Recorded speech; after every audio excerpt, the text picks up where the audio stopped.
We trying to behave ourselves on the story? Well, y'all know what we thinking right now. I'm ready for the night. I got a little extra energy. I don't know what might come out of my mouth tonight. Hide your kids. Tell them go sit their bad asses down so we're grown folks in here talking. TGIF.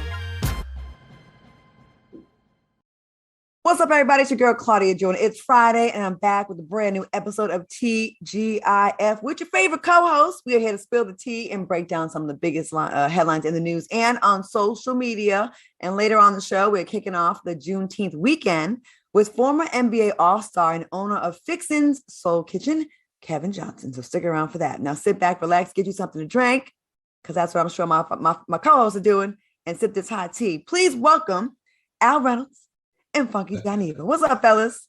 What's going on, What's going on, y'all? What's going on? Hey, we color court. We didn't mean to do this. We didn't mean to do it. Look at us. Same page tonight. All right now. What's up? So, Al, good to see you. I saw you last night. I'm out here in DC. It's like Juneteenth weekend, and I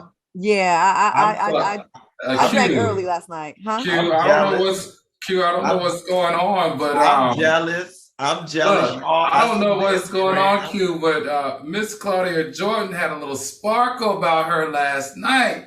Is KJ in town? She had a little sparkle about her last night, Q. Is KJ in town with her? No, he's not. Listen, so I am in Huntsville, Alabama for a Juneteenth celebration, but I'm jealous that you, Al, and James, y'all are out at all the events representing FOXSOUL, and I'm stuck over here in Huntsville for the Juneteenth celebration. I do got a booking while I'm out here, and everybody's asking, are you doing Love and Marriage Huntsville? Yes, I am. Very nice. Well, Funky, I'm gonna be with both of y'all this weekend because tomorrow I'll be in Huntsville Sunday morning for Sunday for the play. So we're gonna have our drink up there. So drink with Al. We didn't really have a drink, but I'm gonna be at Park after this, Al. If you want to come up there, we'll be at Park. Oh, you're going to the restaurant part, the park? There's like a whole tent out there. Oh, okay. I didn't know that. Q, let me tell you something. You know our boss man is here, right? For those who don't know, our boss's name is James. And so I'm at the reception, right? And I turn around and I bump into him. I'm like, oh, gosh. It was like my boss is here. Am I the only one that gets nervous when your boss is around? Yeah. I don't like to be around when my boss is around, especially when alcohol is involved. And that is how I learned to drink soda water and Rose's lime when I'm at work from getting tipsy around coworkers and bosses. A shout out to the Juneteenth honors event. I mean, T.I. performed, Rick Ross, Carrie Hilson, Maxwell was honored, Amari Hardwick, and it's definitely Black excellence out here. And it was actually a nice show. So, and they gave people upstairs free bottles of champagne. So, anyways, let's get on to the hot topic, shall we? Let's do it. All right, now the wait for a new Beyonce project will soon come to an end. Now, while many of the Beehive are, in the rest of the world were sleeping last night, Tidal posted the following tweet: Beyonce Renaissance, July 29th. And after hours after that announcement, Beyonce posted an image of her cover of British Vogue. Now, are you guys excited for Beyonce's new album? What do you think Beyonce fans can expect this time? Al, let's start with you. Man, I just get excited in general. Anything Beyonce does is exciting to me. I'm excited that she gave us a release date. She hasn't given us a release date since 2011 when she did Sasha Fierce. In fact, most artists nowadays don't give you a release date. So I was really excited about that. I was also excited that we learned that after 6 years, it's going to be called Renaissance. It's going to happen July 29th.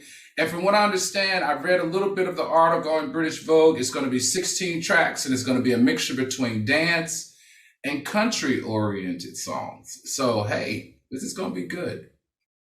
Okay, Q, what you think about this? You excited? So it's funny, right? Because my commentary as Al was speaking was, I was getting ready to say, I'm excited to know what her angle is going to be this go around, because she always has a theme or an angle.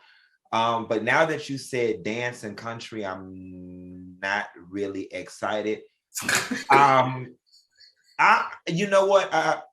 I am a true R&B head to my core. I will 90s slow. My Claudia Jordan, matter of fact, me and my new boo, we was drinking wine the other night in the house. And Joe, I went on YouTube and put in 90s slow jam mix. And Joe, I Want to Know video came on, and here your face go. I'm trying to hunch, and here you go on my screen, just completely killed the vibe or whatever. But that's what I like R&B. So that being said, I want Beyonce to get back to that very first Beyonce sound from that Dangerously in Love album. I'm not going to tell you that I'm excited about dance and country, but I am excited that we are getting a new project. Okay, yeah, but I'm sure she'll put her own little spin on it. So I hope it still has remnants, enough R&B, but enough of an R&B feel for us. But yeah, I feel you on that. But Claudia, no, hold on, but you really did mess up the vibe. We had the wine poured, like we had just got back from dinner. How did I mess it up? I'm like, this is 1999. I'm like, that's my coworker voice. Claudia looking at us. No, ma'am. No, ma'am. Oh, it was like I was in a room with you guys, like a threesome? Yes, because we were playing it on the TV. We were playing the 90s. I literally just put 90s slow jam mix. And the second song come on is Joe, I Want to Know, with you fussing with the dude. And then Joe offering you his phone number. So did it still go down? No. We went to bed. You messed it up. You ruined the night. Oh, okay. I may have saved you though. I don't know. Maybe that wasn't the one. Maybe he wasn't the one. All right, y'all. We have to get into this. Today, after 13 successful seasons, the Wendy Williams show has officially come to an end. Sherri Shepherd has been taking over Williams' hosting spot as she focuses on her health. Sherri paid tribute to the iconic television host at the end of today's show, but not everybody was happy with the handling of the series' final episode. Speaking exclusively to Entertainment Tonight, Williams' ex-husband, Kevin Hunter, said, I feel like it's a travesty on the part of Denmark Mercury to have such an unceremonious departure without Wendy being involved. Now, it's the first time in the history of talk shows for this to be done, especially for a show that has been on for more than 10 years. And he continued, there's absolutely no reason why a bigger celebration that involves Wendy couldn't happen. Q, what are your sentiments? What are your thoughts on Kevin's sentiment? I 100% agree with Kevin. I 100% agree with Kevin. The only thing out there that's looming in the Raptors for me is, did they reach out to Wendy to participate, and did she opt out of participating? That's what I want to know. It's just hard for me to believe that no matter how tumultuous the relationship might have ended between Denmark Mercury and Wendy, that somebody in that office wouldn't have found it prudent to say, let us at least reach out to see if she would be willing to participate in this send-off, even if it was a Zoom message or a tweet. Additionally, I think the most horrible thing they could have done for the introduction of the Sherri show was to have Sherri close out the last episode, considering the fact that they are trying to sell us on the fact that Sherri is not a replacement for Wendy, that it's just a new show that happens to be in her time slot. They have set Sherri Shepherd up to be one of the most hated women in daytime talk, in my opinion, by sending her out this way. They should have let Michael Rappaport do it. They should have let Queen Latifah do it. They should have let a slew of celebrity guests that are near and dear Wendy do it. But Sherri Shepherd is the last person, in my opinion, that they should have used for this send-off. Okay, great points. Al, what are your thoughts? I agree with you on that, on the Sherri Shepherd send-off for sure. Now, as far as what Kevin shared, I mean, he didn't tell any lie. I think the only thing here is that, unlike, any other time in history, because that's what he referenced, that it's never been done in the history of a talk show. Well, never in the history of talk show has the talk talent been having so many issues, like who's been off air for so long and having all of these, whether it's dementia or health. So, I would think that they tried to get a video recording from her and it just didn't work out. But like you said, I think I would have taken Sherri out of the send-off so that when she comes back, it's a fresh start. I saw some comments, some rumors saying that they did reach out and Wendy declined and said, absolutely not, she would not be part of it. I mean, it just shows it's further evidence that she's not happy about this. This isn't a happy passing of the baton by any stretch of the imagination. We don't think it is. Like, I don't think anyone that's been paying attention thinks that this is, oh, it's just a happy thing. No, she's pissed. She's angry. She feels hurt that how she's been pushed out of that position. And I think she thinks she can still do her show. Yeah. So why would you show up on the final episode if you feel slighted? Mm-hmm. Right. Yeah. All right. Jerrod Carmichael believes that Dave Chappelle tarnished his legacy following the trans controversy. Now, in his new stand-up special, Nathaniel Carmichael said, "I'm tired of hearing it, Chappelle. Do you know what comes up when you Google your name, bro? That's the legacy. Your legacy is a bunch of opinions on trans shit. It's an odd hill to die on. It's just kind of played." What are your thoughts on Jerrod's comments, Al? What you think? You think he's got a point? I didn't like him.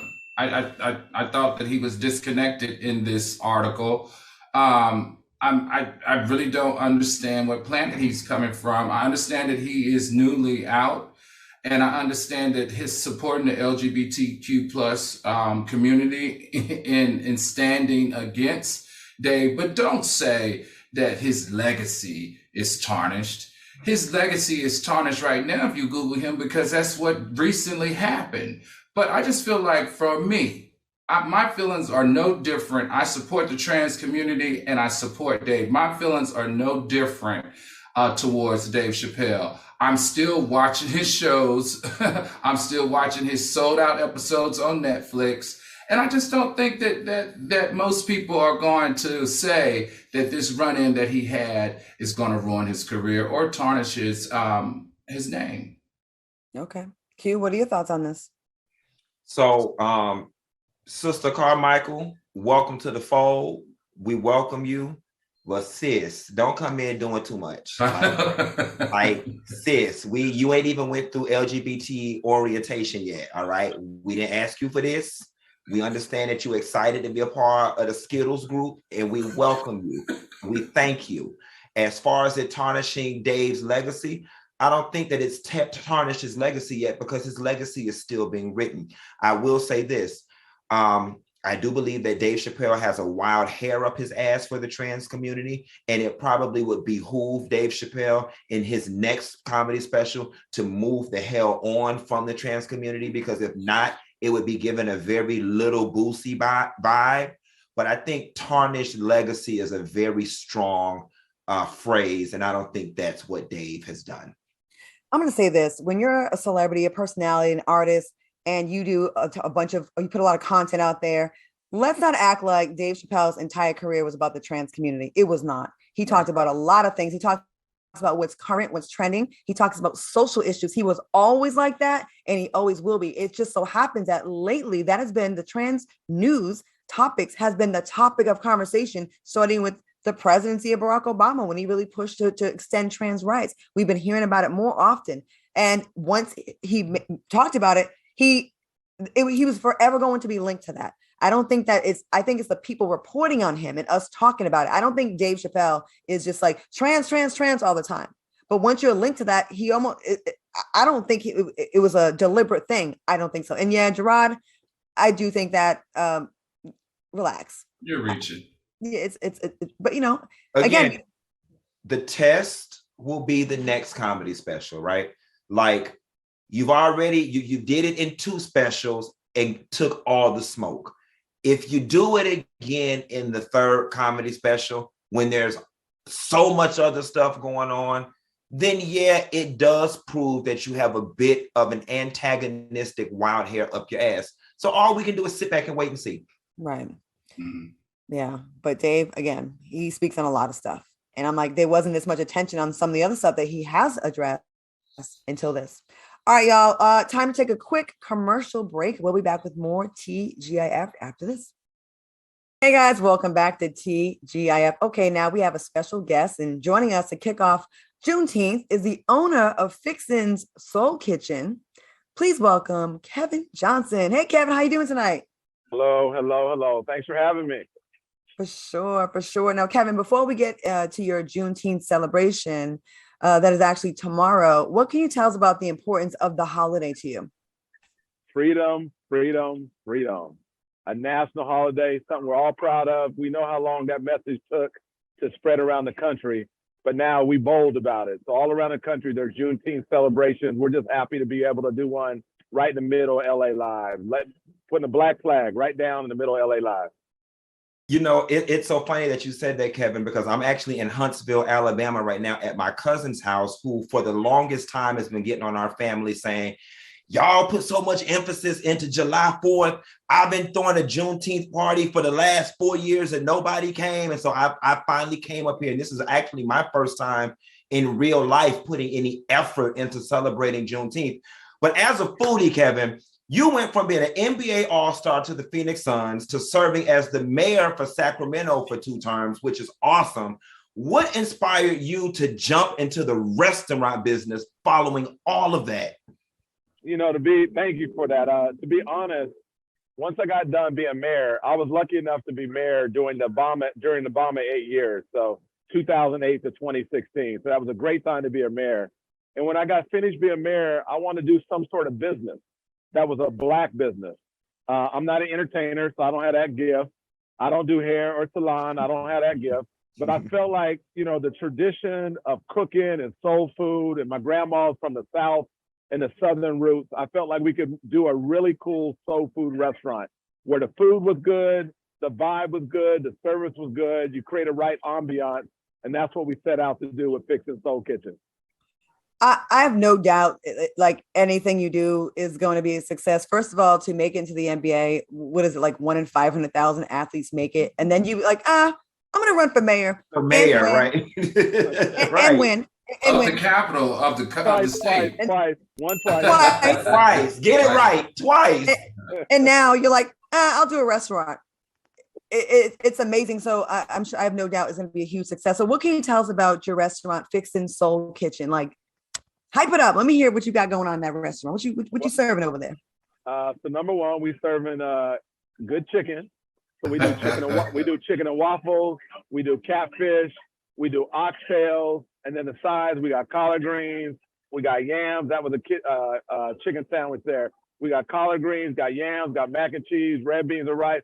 All the traditional staples that represent soul food. And we just want to do it really, really well. We want people to come into our restaurant and have a more elevated soul food experience, but the prices are still affordable and accessible to everyday people. My goal is you can be a single parent mom, bring 3 kids in and have an affordable meal. Now, Kevin, let me ask you this. Y'all ain't gonna be on that after 6 o'clock. We out of macaroni and cheese. We ain't got no collard greens. We closed on Wednesday, but open on Thursday. Y'all ain't gonna be on none of that, are y'all? Funky, I promise you. Wait. We're going to be open on time. we ain't going to run out of nothing. The service is going to be good. Okay. And the joint's going to be clean. I promise you. Okay. I'm going to hold you to it. Kevin, as your restaurant is gearing up for this Juneteenth celebration, that's actually going to be in LA Live in Los Angeles, right? And LA Live is a big deal. What can the people expect to see at this event? So I think, Al, for us, you know, when we signed the lease to be able to do Fixin' Soul Kitchen at LA Live, we one of the only Black businesses down here, number one. But number two, I talked to the landlords and I said, will you allow us to do a Black event during Black History Month and during Juneteenth? And they say, absolutely. So we're going to bring Fixin' Soul Kitchen out to the plaza in the middle of LA Live. So you're going to see kind of like a block party, a day party. We start at 3 p.m. You go to 9 p.m. at night.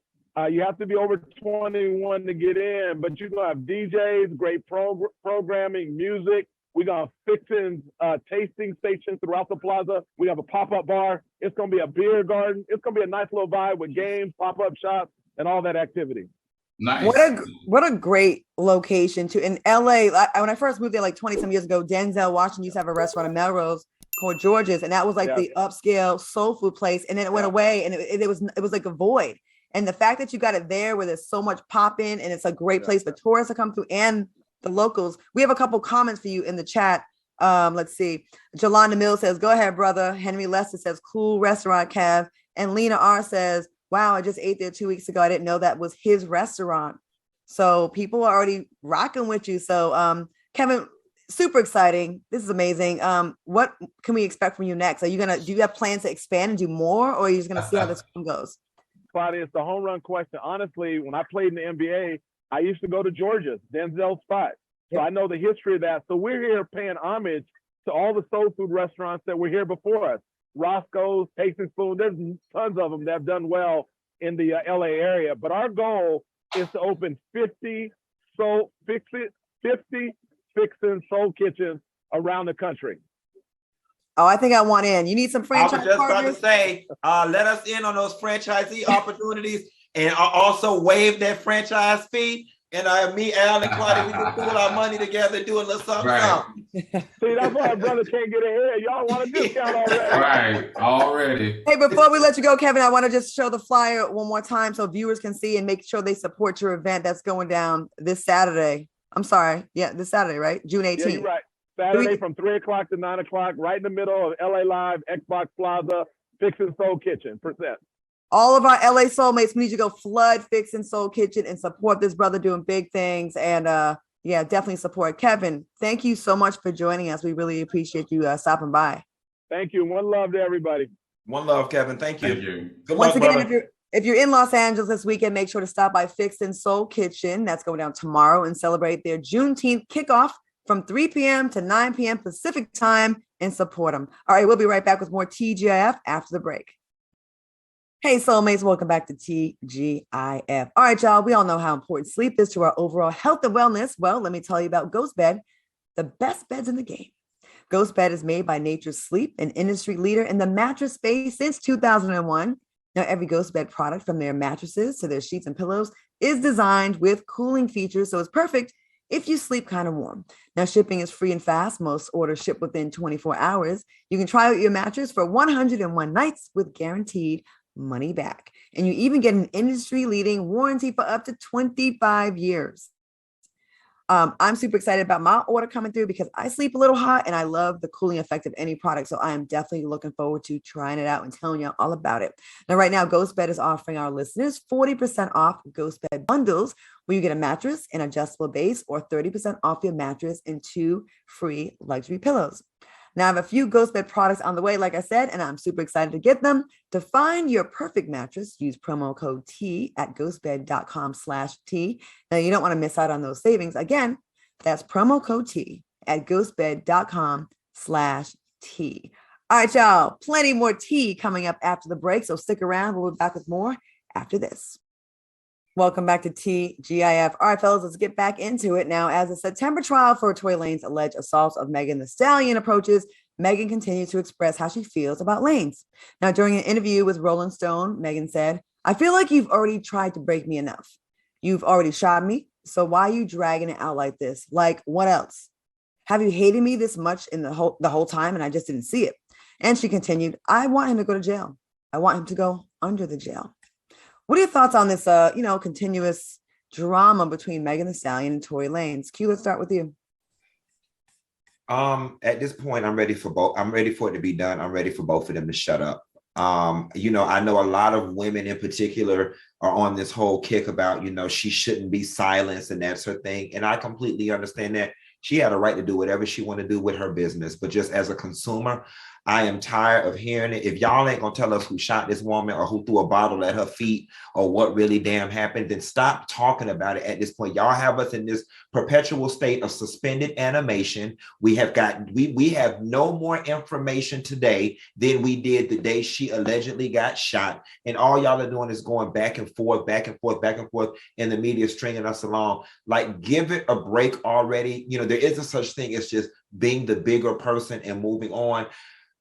His hairline, his height, and his music ain't been going nowhere lately. Meg, yours have been climbing. I love that new song, Plan B. There's just at a certain point, cosmically, you just have to leave things alone in order to go to the next level. And I just think she just need to leave this alone and just put it past her and move on. Do you think if you were in her shoes, if someone shot you, you'd be able to move on if people were doubting you? Like, if somebody shot me, they asked to be shot back. So this would be a conversation. Noted. Al, what do you think about this? I agree with Q on this. The more she talks about this issue, the more I don't want to hear any more about it. I really don't. The more she continues to talk about it, I don't want to hear anymore. So I have to say with Funky, I agree. And I don't think that she should be using all this great press coverage in these very big publications to keep repeating the same story over and over and over again. I think this one, we really found out that, she had more feelings than she's let on for Tory. Like, she's really still very upset with him. And she was like, I thought you liked me. I thought we were friends. I thought we had a special connection. Now she's questioning the connection. Now she wants him to go to jail. And now she wants him underneath the jail and throw away the key. Like, what does she want? She wants him to be charged with what? Attempted murder? I'm so confused. I'm just not getting it. I kind of disagree because I always try to put myself in the other person's shoes. I feel like we've been mad at people for worse, for less than this, and been mad for a long time about people. People be mad online about people they don't even know, and I feel like I feel bad for her because at first it seems like a lot of people don't believe her still, and I think she's one of those people like Cardi that really wants people to like, no, believe me, or stop misunderstanding me. And I don't know how I'd feel if I got hurt by someone that I thought was a close person to me. And then it kept dragging on. Like maybe she reads comments. I don't know. It ain't about us being sick of it though. It's really about her and him. I'm just not understanding, Claudia. What has been so hard about putting a button on this? Right. That's the part that has me so confused and so frustrated. Y'all are in court. Did he shoot the damn girl or not? Like, have we reached a conclusion yet? What is the evidence saying? Isn't the trial in September? So it's in September.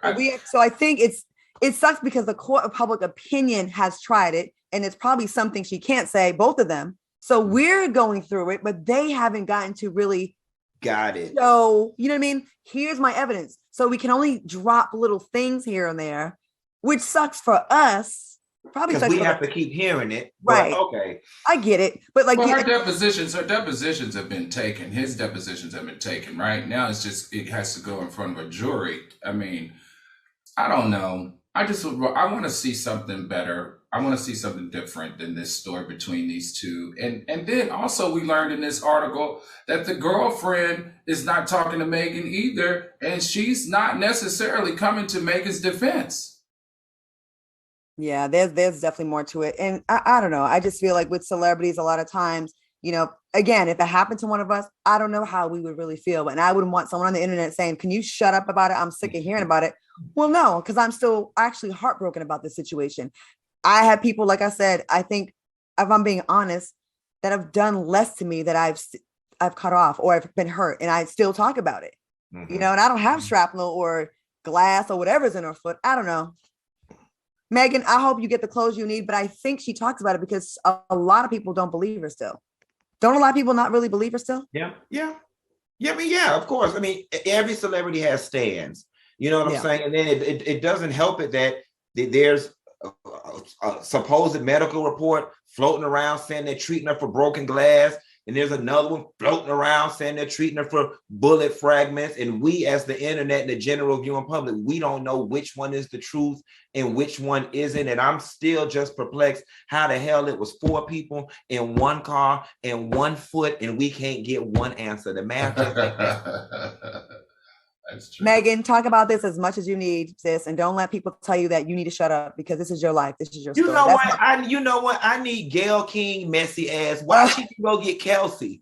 Gayle King people. Gayle King people. If y'all want to get to the bottom of this, go get the Gayle King. No, she did Gayle King. She got the wrong person. The friend. You gotta get the friend. Oh, get the security guard. That's who Gayle need to get. Go get Kelsey and the security guard, and I guarantee you we'll get down to the bottom of it. And I'm gonna tell you one thing else too. Judge Judith Shinley need to preside over the proceedings. Get down to the bottom of it. She actually would. She would. She would. All right, y'all. Let's get into this.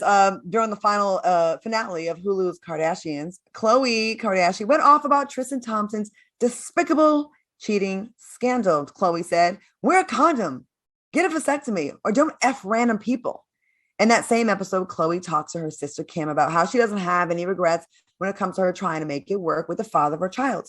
Chloe said, I don't feel guilty. I believe in second, third, fourth chances for everyone. I want someone to give me the same grace I'm giving them. What are your thoughts on Chloe's frustration with Tristan? And would you give someone a third or fourth chance in a relationship if they truly treated you badly? Al, what do you think about this? I just, one thing that I thought was really odd was she said get a vasectomy as one of the options to mitigate Tristan's sexual deviance. So the way I kind of interpret that was, in her mind, she doesn't mind if you sleep around on her. If you're going to go out here and meet all these Instagram chicks or whatever, what she's dealing with or having the biggest problem with is the embarrassment of a child being created and it playing out in front of what we consider to them the world, right? In the American stage. So I don't just everything about this is weird to me also, because is it just me, or are these celebrities that everybody wants to be like, that everyone likes, that everyone follows, like, does no one use condoms anymore? Like, is everybody just frumping and having sex unprotected and making babies and just living their best life? Are we back in the 70s? Like, what is going on that she's actually saying, get a vasectomy? Like, I'm confused. What my issue with her comment was, I'm okay with giving second, third, and fourth chances, but like we saw, like how you went at Jordyn Woods. Where was the second, third, fourth chance? That was over a kiss. Tristan say put his peen up in a whole bunch of people making babies, so there's no condom. I just feel like women and men, actually women, I'm gonna talk to my girls right now. Stop being mad at the woman. Be mad at the man that lays in bed with you and tells you how much he loves you and he would never do this to you because he's in love with you. You know what I mean? Like, I feel like you're still nice to Tristan and you don't exile Jordyn Woods for like sitting on the guy's lap or whatever it was. I don't know. I just feel like you're making yourself look dumb. Q, what you think about this? You know what? My sentiments somewhat echo Al's in the sense that, well, I'm going to actually tell you something. I actually gained a tad bit of respect for Chloe because her conversation about to use a condom or get a vasectomy implies to me that she's not as stupid as I thought she was. And she recognizes the fact that athletes and entertainers are going to go out and hunch other people. So to Al's point, you know what I'm saying? She recognized that. I'm glad you know that, because that's what comes along with basketball wife territory. At first, I wanted to judge her about the 4, 5, 6 chances situation. And while, when you write that out on paper, it looks stupid, but I'm never going to knock any woman. I have a lot of female friends who do this whole, I want to have the same last name as my child. I don't want to have multiple babies from multiple men. So I'm never going to knock a woman for trying her damnedest to keep her family together and to protect that whole fairy tale of one man, multiple children from the same man. I definitely think that was kind of Chloe's mindset. Like, let me try to make this family work. So that's kind of where I'm at with it. Okay.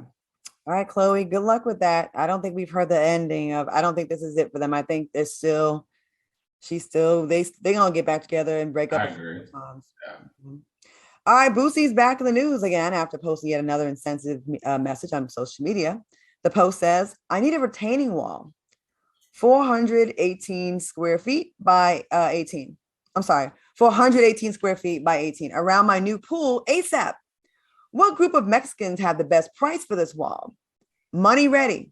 Send number and prices to the DM. Is this post insensitive or what? What do you think? Is it, or is he just trying to be funny, or is he just like serious? Like Mexicans do the most work. Is he just going with that stereotype? Q, what you think? So Boosie is dead ass serious. I'm gonna tell y'all one thing about Boosie. Boosie is the most resourceful, ignorant mofo I know, because Boosie will get on Instagram and anything he needs. One time he was in Orlando and he was like, I need somebody truck. Anybody who got a truck, hit me up. He was having problems getting a rental car, and he was straight up asking the fans, could he borrow somebody's van or truck for the day? I have seen Boosie do this multiple times when he needs services. We've got to understand Boosie is not the most cultured. He's not the most intelligent. He's not the most in touch or politically correct. While this is offensive to the Mexican community, as much as the gay community has had to eat at the hands of Boosie, I'm going to be honest with you. I don't think he sat out to be intentionally offensive to Mexicans. Probably where he's from, like many areas, they dominate in the area of construction and manual labor, and that's probably what his implication was when he said that. I mean, I live in Texas and Cali, and they are awesome. Awesome. And I'm not trying to be funny. Like I live in Atlanta, and I'm not trying to be offensive. But if you ask anybody in Atlanta who needs work, the first thing they're going to say is go up there to the Home Depot and get you some Mexicans that's standing outside. And I am not implying that all Mexican people do work, but that is just. But we're not going to pretend like some of them don't. Okay, their culture and that they don't be standing out there at the Home Depot willing to do work for cheaper than you can get American contractors for. So their culture is there's a huge emphasis on hard work and by any means necessary. And they are the ones I've hired have been amazing. And we're giving a compliment here. Al, what do you think about this? Yeah, I agree with both of you. We can't act like we don't have these exact same conversations at our kitchen table. I mean, he just took it from the kitchen table to social media. And the thing that I've really liked about it is that Boosie's understanding his influence now, because he posted it, but then he deleted it and he reposted it without the Mexican reference. So, and then he went on Twitter a couple of hours ago and said, you know, Mexicans do the best work. And I think all of us, all three of us on this panel have had experience with Latin and Hispanic community. They are hard workers. They usually, you know, are more affordable. They hustle when it comes to this contract work, and they do a good job. I'm going to say this. Some stereotypes are true. And they come from facts. They come from a repeated experience with the same thing. CP time. Of course, we're not all late, but in our culture, we have a tendency, the thing starts at 6, we're going to be there 8:30.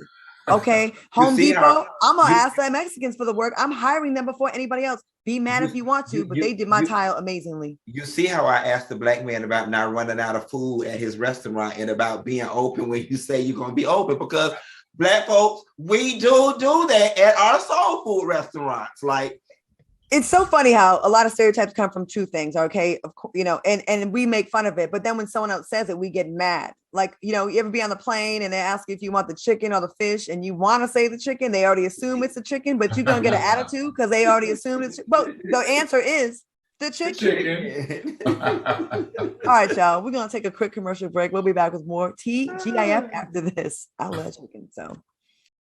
Hey, soulmates, welcome back to TGIF. Let's get back into it. Now, during a panel at the American Black Film Festival, the cast of The Proud Family talked about wanting Disney to give Orlando Brown the opportunity to reprise his role on the show as Sticky. Now, we have a clip of that conversation provided to us by Alex Jackson. And I believe in everybody get a second chance. And because he's just speaking, if Disney would open up and give him a shot to come back on as Sticky, you know, recurring. Just test him out and this, that, and the other. It would open the doors for other things to happen for him, because I don't believe in giving up on anybody. I really don't. Great point. You never know what might change your life. Sounds like Chloe. All right. Do you think Orlando Brown deserves a second chance? Q. I'm sorry. Let's go to Al first. Al, what do you think? Do you think he deserves a second chance, or has he proved himself to be too irresponsible and to have too much of an issue? Too far gone? Absolutely deserve a second chance. This was actually a very proud moment for me to watch. You know, I like that I like what the cast said. I like that this was a Black ensemble of actors that came together and collectively got on the largest media platform. That's on one of the largest media platforms in America. Well, actually, Disney's the largest media platform in the world. And said and vouched for him to get a second chance, that they believed that this brother deserved a second chance because they really felt like he was that talented. And why not? We gave Robert Downey Jr. A second chance. We gave Charlie Sheen multiple chances. We gave Mary Kay Olsen second chances. Drew Barrymore. All these other great actors were given second chances, even though they were dealing with drug and alcohol issues as well. So why not give Orlando Brown a second chance? Those are all white people you mentioned, though. That's why I was making the analogy. Because we have a hard time giving our own a second chance a lot of times. But do you think, okay, let me ask y'all this. Y'all seen the videos of him, you know, and I believe there was attempts to get him help before when he was really on that stuff. Like he was talking hella reckless about Raven-Symoné, about hitting it and all kind of stuff. Would you feel comfortable working with him? Q, what do you think about that? Should he get what do you think? Are some people just too far gone? First, I want to give a shout out to the proud Miami Carroll City graduate, Joe Marie Peyton Noble, aka Harriet Winslow, whose voice y'all heard. We went to the same high school, Carroll City Chiefs. That's how we do. You know, it's funny because my gut response was hell no. Like I remember them videos you talking about. You know, Raven hit it. I think you implied that Nick Cannon and you did something sexual at one point. I mean, it got bad, it got reckless, and quite frankly, sometimes it can go beyond repair. But I will say, God's grace is good, and I've seen recent videos of this young man. I believe, I don't know if he's married or not, but he's got with this young lady. She's got him in the church. He seems to be clean. He acknowledged that he was a hot mess. And he seems to have been on the straight and narrow long enough for me to say, yes, bring him in. If we're doing a 13-week episode, bring him in for 5 episodes. And if he act right, you know, next season, let's go ahead and get him in a full contract. Right. And like she said, it will lead to other things because he was a great actor. And we all deserve second chances. So should Jussie get a second chance, Jew? Jussie Smollett? He most definitely should. Listen, we all have to sit on ice for a little bit sometimes. There's nothing wrong with sitting on ice. Jussie ass need to sit on ice, you know what I'm saying, for a little bit and cool off and think and recalibrate and get yourself together. And oftentimes when God puts you in those positions, it ain't even about your career. It ain't even about your finances. Sometimes it's about, hold on, let me finish. Sometimes it's about other things that you need to get together. You know what I'm saying? Then come back and be whole in this space. Go ahead, Al. Jussie, are we implying that Jussie was doing drugs? No. This was a scandal. Jussie did some BS that messed his career up. You know what I'm saying? So everybody should be, no bad deed goes unpunished. All right. So yeah, you got to get your hands spanked sometimes. You got to go in timeout sometimes. And yes, Lisa Sidney says, I think he's better and his music is fire. A lot of people are saying that his music is actually good. Kemi Bello says he already got off the drugs, y'all. And people saying he's clean now. So I hope he continues on his journey because to be such a huge star at a young age and then go by the way of a lot of child stars is so tragic and sad to see. Yeah. All right, let's get into the story. Retired NBA player Jay Williams expressed his concerns about how the Black community views Russell Wilson.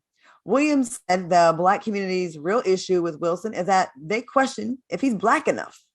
Williams said, and to the whole authenticity question, he is authentic to himself and to who he wants to be. Now, they may not be culturally accepted by everybody, but shouldn't we praise a dude who's an incredible stepfather? I'm feeling this. What do you think about this? And do you agree with Jay Williams, Al? I just feel like, unfortunately, the Black community views respect from a different lens these days. I think we respect him, but we don't really optically support him because he's not considered a bad guy. I mean, a bad boy. You know what I'm saying?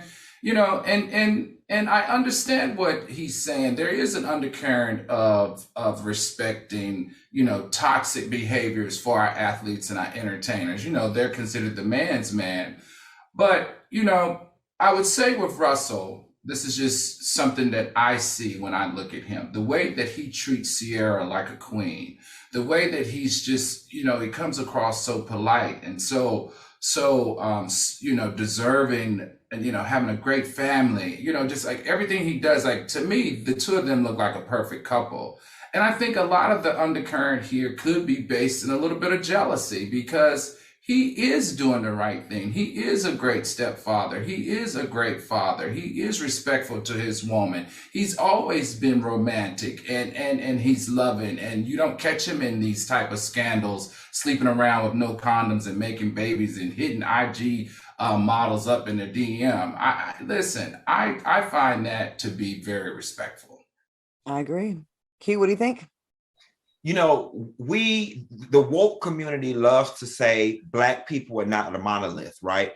But we're not going to pretend like in Black culture, we act like if you don't drink red Kool-Aid, eat collard greens, and know how to do the electric slide, that you are not Black. I had this friend one time, she's a Black woman, and we used to always introduce her as our white Black friend. And she used to get mad all the time and say, y'all stop doing that. She was like, just because I don't eat Southern food and I don't know rap music and I don't know how to do the Cupid shuffle does not mean I'm Black, because when I go out in the world, a white person treats me the same way that they treat y'all. And I think that's kind of what we're running into with this Russell Wilson situation. Many of us as a collective are used to Black looking one way. We're used to it looking like James Evans from Good Times. You know what I'm saying? Or we're used to it looking like Futures or James Earl Jones from Claudine. You know what I'm saying? And we're getting a different version of Black right here that's making some of us uncomfortable. And quite frankly, what it boils down to is many of y'all that question Russell, y'all come from broken ass homes. You come from homes where you ain't seen your mama be loved, right? You come from homes where you ain't seen people being treated, right? You come from toxic homes, and the image of him and Sierra in real life make you uncomfortable. And that's the real conversation that we need to have here. Quiet as kept, Russell Wilson to me is a throwback to how Black men used to carry themselves before we got ratchet, before we started praising the lowest of the low, before we started like thinking it was cool to be dumb and ignorant and like purposely misspeaking, misspelling, sounding ignorant and dumb. Before we started praising the lowest of the low, it reeks of low self-esteem as a culture. To say, oh, this is Black if you're ignorant, but when you're not, we equate that with being white. So we're gonna give that to the white man, like they have the exclusivity rights on intelligence and class. Shouldn't we be like, yo, he's with us? You ain't Black enough because you use proper English. So we really are saying that we're not capable of elevating, but then these are the same people that want to be referred to as a king. And then you have one actually treating a woman as a queen and actually carrying himself as a king. And we're going to sit here and try to take his Black card from him because he's not acting up, wilding out. Mm-hmm. It is so ridiculous. And then we say we're not a monolith. But then if you don't do these things, like you said, Q, you're not one of us and you can't sit with us. Stop doing this to other Black people. Stop making Black people feel guilty for being classy and intelligent and carrying themselves in the way that we should all be trying to aspire to be. Like, it is ridiculous that the hate for Sierra is because she moved on from a Future. So all these like Future F boys that are like him, Future lights, y'all feel some kind of way because I hit you in the gut because you feel that, right? You know your girl deserves better. I really wish we can get away from that and stop praising that. His Blackness should not be in question because he's not ignorant. We should stop. We need to stop embracing that. We ain't that. Agreed. I'm not that. Y'all ain't that. All right. Oh, I hate that we got to end on this story though. In pot calling the kettle black news, Georgia Republican senatorial candidate Herschel Walker, who has spoken out about absentee fathers in the Black community, he was very vocal about that, you guys, has not only fathered a second child, but it's alleged that he's not even active in the child's life. He's talking all this smack. Now, for the people who don't know, in 2020, Walker made offensive claims against the Black community by saying the Black community has a serious fatherless home issue. But he out here making fatherless homes. He said, I want to apologize to the African-American community because the fatherless home is a major, major problem. And he praised himself for acting like a father to some of those kids that had never had fathers. In a separate interview, Walker said that if a man has a child with a woman, even if you have to leave that woman, you don't leave the child like he did. What are your thoughts on this story? They're saying that he has not played an active role at all, and he talking all that smack. Q? Listen, it's very consistent with the Republican conservative hypocrisy. It is very consistent. It's talk down on those niggas. It's do as I say, not as I do. I'm not surprised. And I just wish somebody would just get some Raid and spray this roach and just get him. I don't even know how he even entered our political stratosphere. Donald Trump created this mess. Now everybody think they can be a damn politician. But it follows. It's Claudia. It is on brand for the conservative Republicans. It's on brand. Facts. Al, what do you think? Like you said, none of it surprises me. I think he's a pawn, to be honest. And it's funny, Q, it's not do as I say and not what I do, because I found that most Republicans, those types of Republicans that are always out here saying, no, trans this, gay that, fatherless kids, this, that, are the very ones that are doing it. They're the very ones watching porn. They're the very ones chasing after, everything that they say don't do. It's funny that, again, that's exactly what they do. And I think their problem is being fake Christians. They think that's the way to get the Republican vote. So they parade themselves with these fake Christian values, but they don't live that life. They have nothing to do with that life except when they give a speech. So they find themselves in a conundrum because they don't feel that way. They like trans.